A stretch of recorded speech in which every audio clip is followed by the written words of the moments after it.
अस्सलामुअलैकुम, welcome to my channel kitchen with Arusa. कैसे हैं आप सब? मैं उम्मीद करती हूँ आप सब खैरियत से होंगे। आज मैं बना रही हूँ बहुत ही ज़बरदस्त बीफ कढ़ाई की रेसिपी, जो कि बहुत ज़्यादा मज़ेदार बनती है और खाने में इतनी ज़्यादा ये लाजवाब बनेगी, यकीन करें कि आपके घर वाले इस रेसिपी के फ़ैन हो जाएंगे।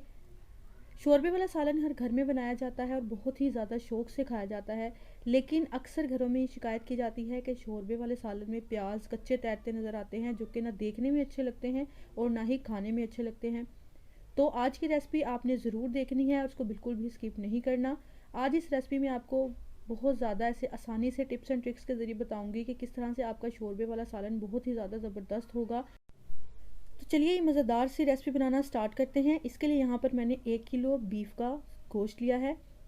गोश्त को अच्छे तरीके से धोकर इस्तेमाल करेंगे। आप देखें यहाँ पर मैंने बोटी का साइज़ थोड़ा छोटा रखा है। अब यहाँ पर गोश्त को कढ़ाई के अंदर शामिल करेंगे। आप यहाँ पर इसको कुकर में भी बना सकते हैं।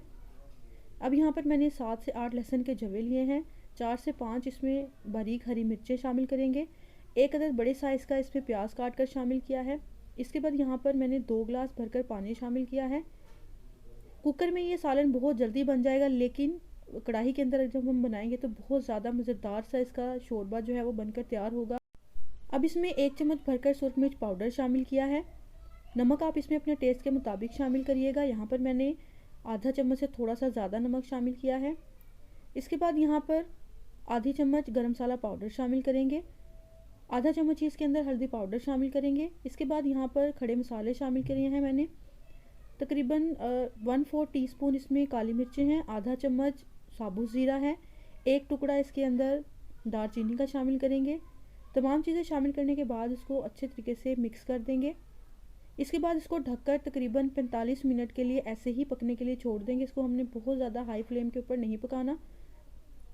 अब यहाँ पर आधी प्याली इसमें ऑयल शामिल करेंगे। इससे बहुत मज़ेदार सा इसका फ्लेवर जो है वो इन्हेंस होगा।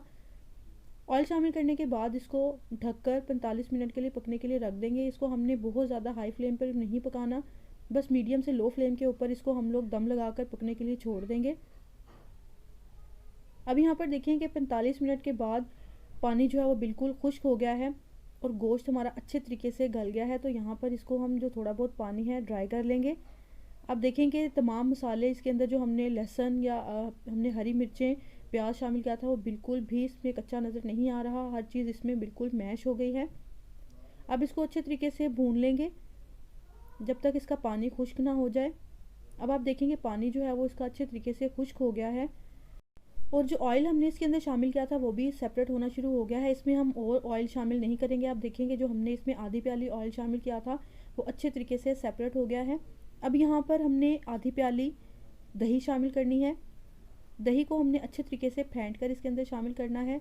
बहुत ज़्यादा इसका मज़ेदार सा फ्लेवर आएगा और आपका शोरबा बिल्कुल भी कच्चा कच्चा नहीं रहेगा। बहुत मज़ेदार सा इसका फ्लेवर शोरबे के अंदर आएगा। दही शामिल करने के बाद इसको तकरीबन 7 से 8 मिनट के लिए मज़ीद अच्छे तरीके से भून लेंगे।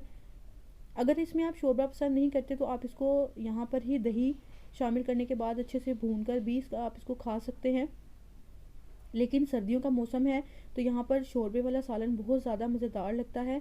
अब यहाँ पर अपनी मर्ज़ी से जितनी आपको ग्रेवी पसंद है आप इसमें पानी डाल सकते हैं। मैंने यहाँ पर 2 गिलास पानी शामिल किया है। अब यहाँ पर थोड़ा सा इसमें हरा धनिया शामिल करेंगे।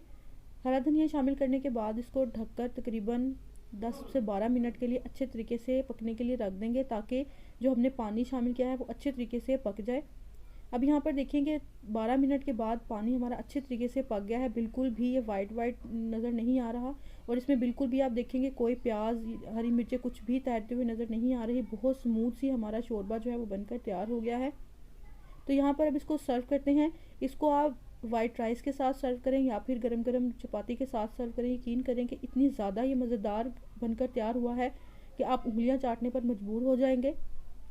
तो देखिए माशाल्लाह से कितना ज़बरदस्त ही हमारा सालन बनकर तैयार हुआ है।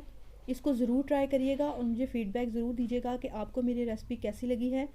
अगर आपको मेरी रेसिपीज़ पसंद आ रही हैं तो प्लीज़ मेरे चैनल को लाइक शेयर और सब्सक्राइब ज़रूर कर दिया करें। बेल आइकन को ज़रूर प्रेस किया करें ताकि मेरी आने वाली हर नई रेसिपी का नोटिफिकेशन आप तक ज़रूर पहुंचे। अब यहाँ पर देखिए कि बिल्कुल भी ग्रेवी के अंदर कोई भी मसाला जो है वो कच्चा तैरता हुआ नज़र नहीं आ रहा। हर चीज़ अच्छे तरीके से इसमें मैश हो गई है।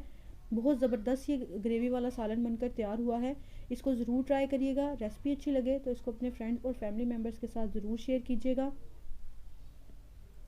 मुझे दुआओं में याद रखिएगा। अल्लाह हाफिज़।